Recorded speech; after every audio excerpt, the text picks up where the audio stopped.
Welcome back to our cross-country road trip. We are covering 3,600 miles across 12 states in 6 days. Now we're headed out for the final push. 3 days left to cover 8 states. But first things first, we need a car that actually works. Good morning, it's day 4 of our road trip, and we have 541 miles to cover today as we try to get from Jackson, Wyoming all the way to South Dakota, and hitting up Mount Rushmore along the way, just as soon as we get our tire fixed. Alright, so I'm here at Big O Tires. We've been having some tire trouble, been filling it up with air, and it's been going from about 40 psi down to 10 psi. Before we take off for, Sioux Falls and South Dakota, we're gonna get it checked out, see what we gotta do. Even though dealing with our car issues was a headache, it actually led to 3 really great surprises. First, we got to see the sweetest deer hanging out right in the front yard of our Airbnb. No binoculars needed. Bye, girl. Careful. The second silver lining was the chance to experience some true Jackson hospitality. So we are in a truck, actually, on our way to the tire repair place. The staff there has been really nice because it was taking a while for our repair to be done, and we needed to get out of our Airbnb. The cleaning lady had come, and so we wouldn't, have to wait with all of our stuff. The tire place loaned us their truck. Grant came and picked me up. We loaded up all of our stuff, and so we're headed back to the tire repair place to pick up our car. But 5 stars for service to Big O Tires here in Jackson, Wyoming. They really go above and beyond. Thanks to Big O, we were back on the road by 1 p.m. and we were making good time. We pushed through eastern Wyoming and into South Dakota, which brought us to the third and ultimate silver lining, catching Mount Rushmore at golden hour.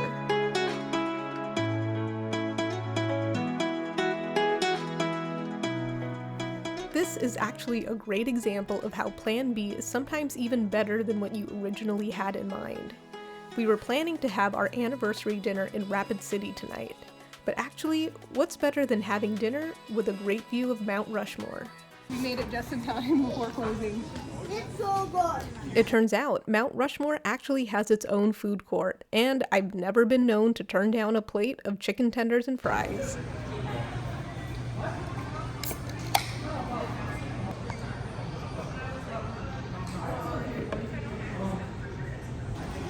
Alright, so today is actually our 9th wedding anniversary, so happy anniversary, my love.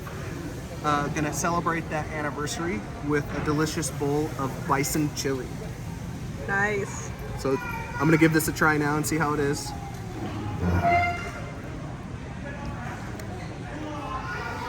It was delicious. It was getting late, so we hopped back in the car and drove to our Airbnb in Rapid City. Day 5 of our road trip, and it is a beautiful morning here in South Dakota. We spent the night in Rapid City, and we're hoping to make it to eastern Wisconsin by tonight. That means we have to cover 826 miles across 3 states. Luckily, our first stop is just an hour away, Badlands National Park.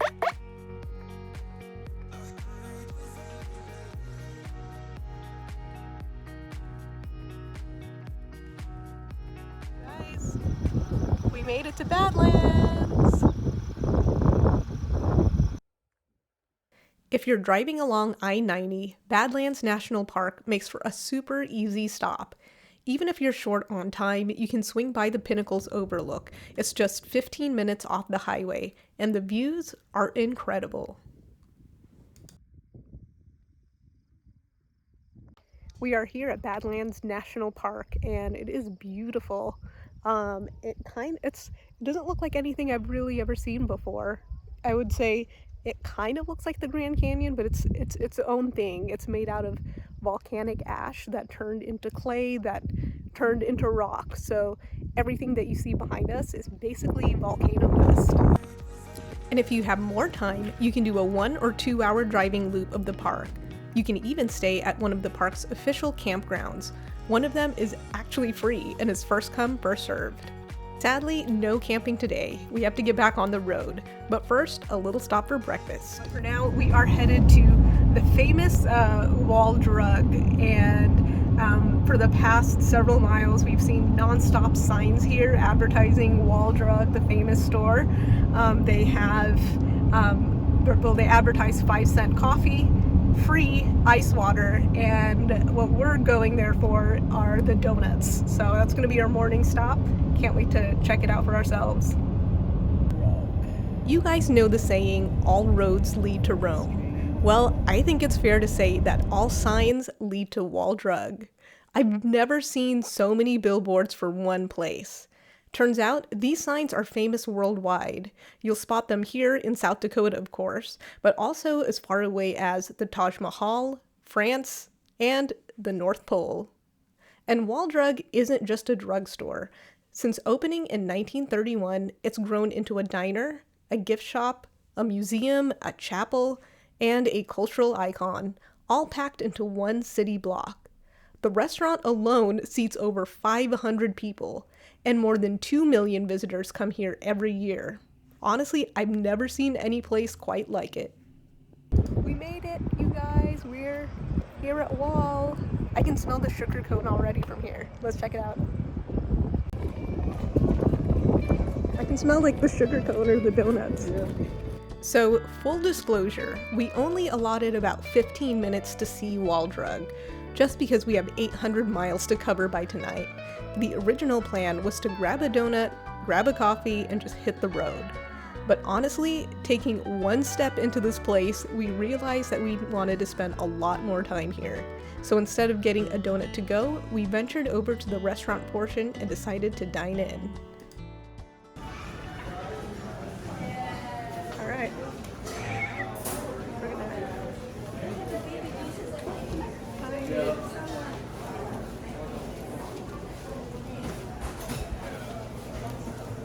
Is it 5 cents? Wow, it is 5-cent coffee. Oh my gosh, it's real. It's real. Yes, Virginia, there is a 5-cent coffee. And honestly, it's really good. If you want food, go up to the counter to order and your meal will be delivered to your table. They have a really great breakfast menu here. And I think the hardest part was deciding what not to get because everything looked so good.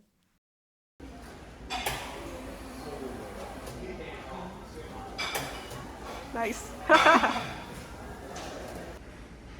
So we got here an American breakfast, French toast, cinnamon roll, 2 donuts, 2 coffees, all for $41.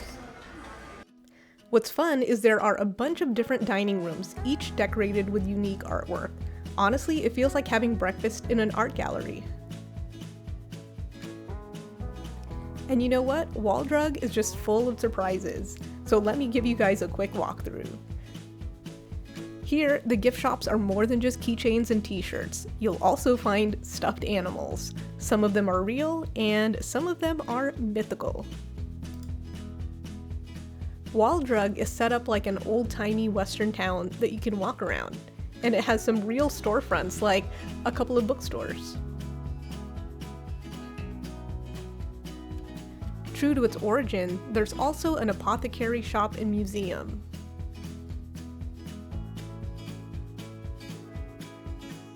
And just when you think you've seen everything, there's also a traveler's chapel. It's modeled after a Trappist monastery chapel, and you can come here and pray for a safe trip ahead. The stained glass windows are actually from the 1800s, so they're really beautiful as well as historical. And don't forget to head outside and check out all of the fun photo ops. It's fun for the young and the young at heart.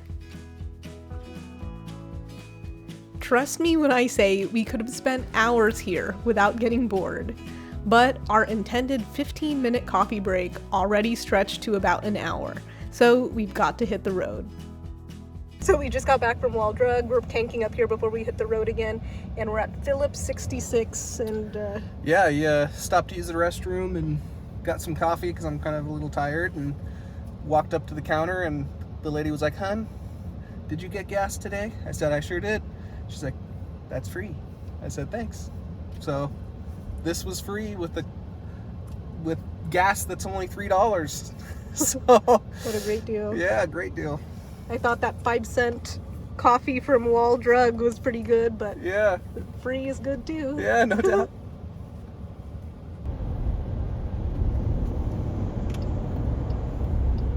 Wall Drug. Continue on I-90 East. We've crossed pretty much the length of South Dakota in just a few hours. And what's crazy is that we still have to drive across Minnesota and across most of Wisconsin before we can sleep tonight. So we're stopping for a much needed lunch break here in Sioux Falls, South Dakota.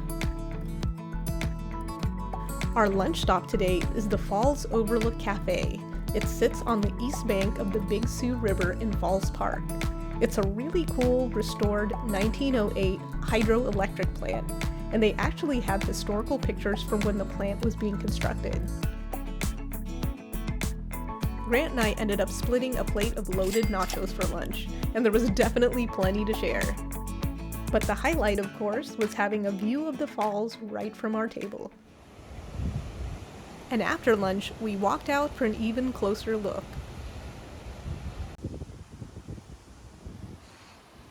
It is 98 degrees out here in Sioux Falls, South Dakota. It's definitely tempting to take a dip there in the water.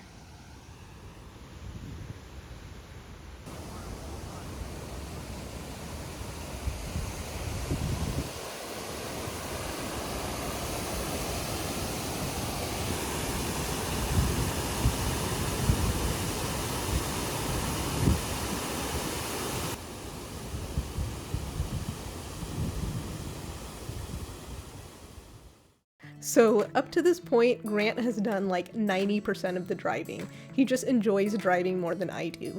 But I'm taking over this next leg to give him a rest. Next stop, Minnesota. And since I was in the driver's seat and Grant was taking a nap, I decided to surprise him with a very unique pit stop. Yep, this is none other than the Jolly Green Giant. Since 1979, this guy has been a huge roadside attraction here in Blue Earth, Minnesota. This place was a major produce supplier for the Green Giant Vegetable Company. This statue is 55.5 feet tall, and his 6-foot-long feet can fill size 78 shoes. So maybe he's proof that you can grow big and strong if you eat your veggies. In addition to seeing the statue, you can also visit the Welcome Center and Giant Museum for free. It's also a great place to use a clean restroom. Step inside and you'll find retro Green Giant merchandise, vintage ads, and all kinds of fun memorabilia. There's even an old canning line that you can see up close. Another fun fact about the Jolly Green Giant statue is that its location marks the midpoint of I-90, which is America's longest highway. So in a lot of ways, it was a really nice landmark to hit. We made it to the border. We're about to cross over from Minnesota to Wisconsin, and that, beyond the tree line there, is the Mississippi River. Mississippi. As we crossed over the Mississippi River, we definitely could feel a change in the air. It was a lot more muggy and humid than driving through the prairie. It's now about dinner time, and we want to grab a quick bite to eat before pushing through this last leg to our Airbnb for the night. And I know the perfect place to stop. It's a place called Rudy's Drive-In in La Crosse, Wisconsin. I've seen tons of great reviews online, and it's a place where you can drive in, get burgers, fries, homemade root beer, and the servers roller skate to your car to bring you your order. The only problem is, they are actually closed today. It wasn't on their website, but apparently it was announced on their Facebook page and I just didn't see it. So that is a bummer. But on to plan B. So the drive-in place that we were planning to go to in La Crosse was unfortunately closed, and we have quite a ways to go, still another 3 hours, so we decided to opt for a quick option, just ordering ahead at Chipotle and just eating our burritos on the road. Amish Cheese House. And just a few hours later, we arrived at our farm stay in Elkhorn, Wisconsin. It's just outside of Madison. And we arrived with just enough energy to shower and pass out. Good morning. It is 6 a.m. here in Wisconsin. We stayed at a cute little farm last night and even got greeted by the farm dog this morning. She was really sweet. Today's going to be our biggest drive day in terms of the number of states that we cover. We'll be in, let's see, Wisconsin, Illinois, Indiana, Ohio, and Pennsylvania. So 5 different states in one day. We're excited. We're going to go see Notre Dame, and we're also going to make a stop at the NFL Hall of Fame. So we'll show you guys what that's like.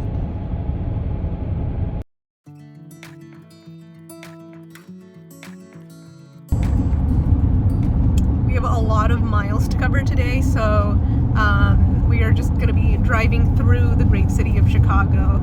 Grant and I have both been here before. I was actually just here a couple months ago, so we're going to prioritize seeing new things this trip, and I'm sure I'll be back here in Chicago at some point, but our next stop will be the University of Notre Dame. Kind of sucks we have to go through another toll here just to get out of Chicago. We have already paid $7.80 just a couple miles ago, and here's another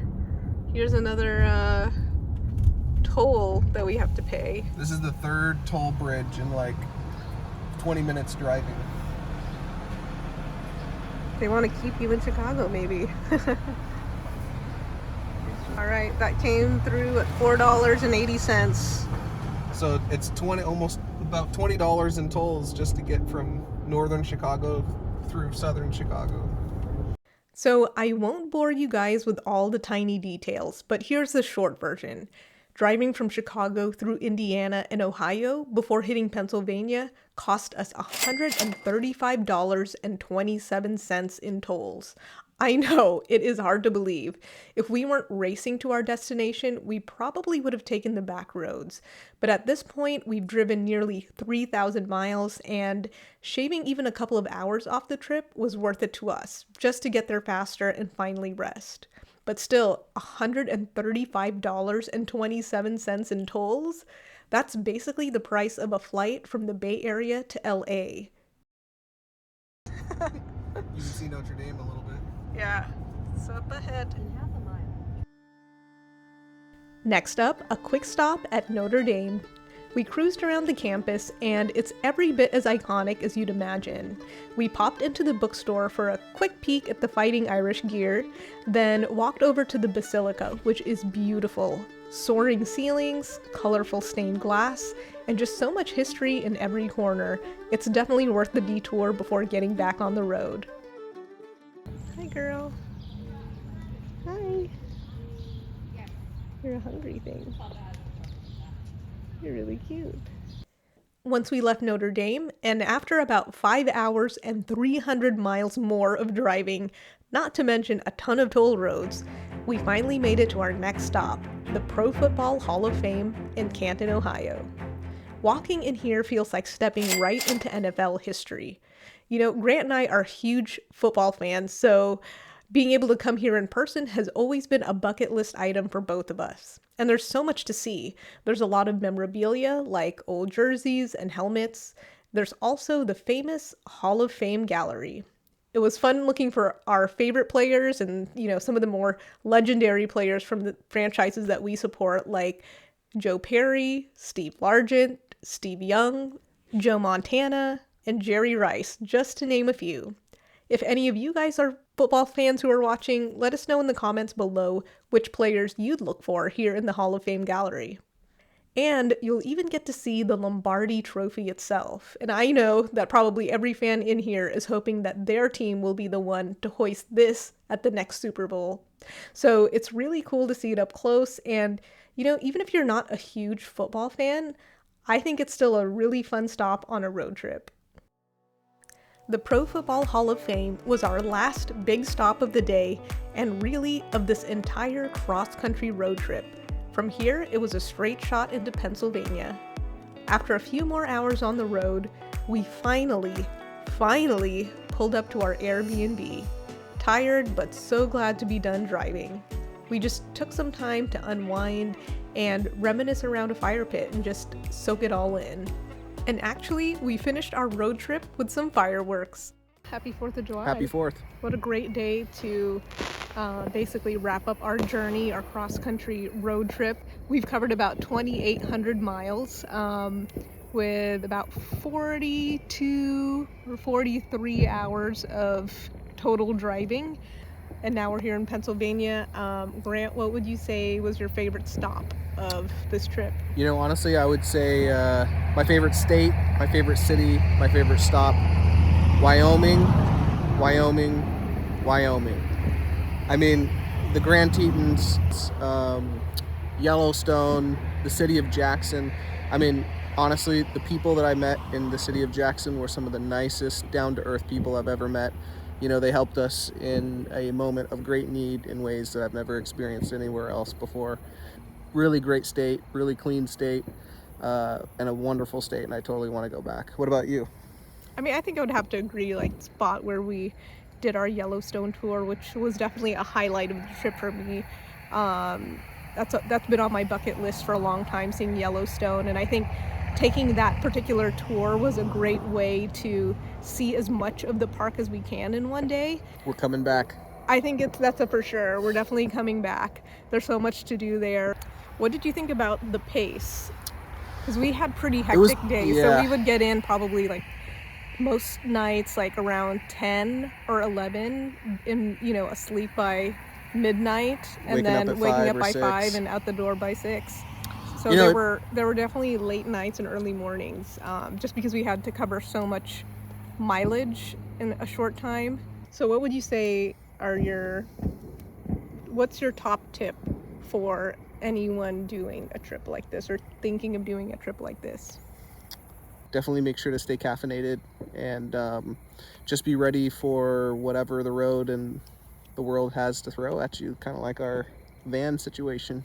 What about you?